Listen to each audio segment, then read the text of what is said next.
ছানা দিয়ে ছানা বড়ার ডালনা। এই যে ছানা নিয়েছি, ছানার মধ্যে আমি একটু কাজুর গুঁড়ো দিয়ে দিলাম, 3 টেবিল স্পুন আমি চালের গুঁড়ো দিয়েছি, এর মধ্যে একটু নুন দেবো, চিনি দেবো, দিয়ে খুব ভালো করে মাখাবো।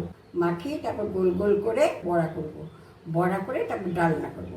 1/2 টিস্পুন জিরের গুঁড়ো, 1/2 টিস্পুন ধনের গুঁড়ো, 1/2 টিস্পুন হলুদের গুঁড়ো, 1/2 টিস্পুন লঙ্কার গুঁড়ো নিয়েছি, একটু টমেটো কুচি, আদা আর কয়টা কাঁচা লঙ্কা চেরা। মাখানা যদি থাকে তাহলে ভালো হয়। মাখানাটা আমি একটু ঘিয়ে ফ্রাই করে গুঁড়ো করে রেখে দেবো। নামাবার আগে মাখানার গুঁড়োটা দিয়ে নামাবো। ছানাটা সেটাকে একটা একটা করে ছেড়ে দেবো। আঁচটা কম রাখবে, আঁচটা কম না রাখলে না পুড়ে যাবে। আমি কমই দিয়েছি। এই দেখুন গোল্ডেন ব্রাউন করে দিলাম।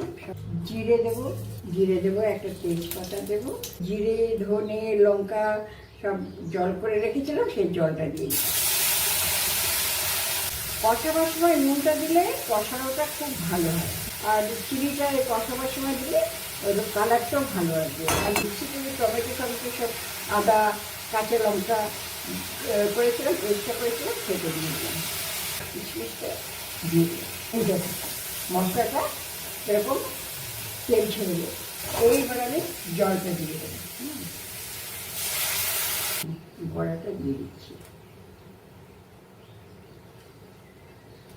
3 মিনিটের মতন বড়াটা ছানা বড়াটা আমি ফুটালাম, এর চেয়ে বেশি ফুটালে গলে যাবে। এখন আমি এই যে মাখানাটা যে ভেজে গুঁড়ো করে রেখেছিলাম সেটা দিয়ে আমি নামিয়ে দেবো, আর একটু ঘি দেবো, ব্যাস হয়ে গেল। ছানা বড়ার ডালনা আমার রেডি।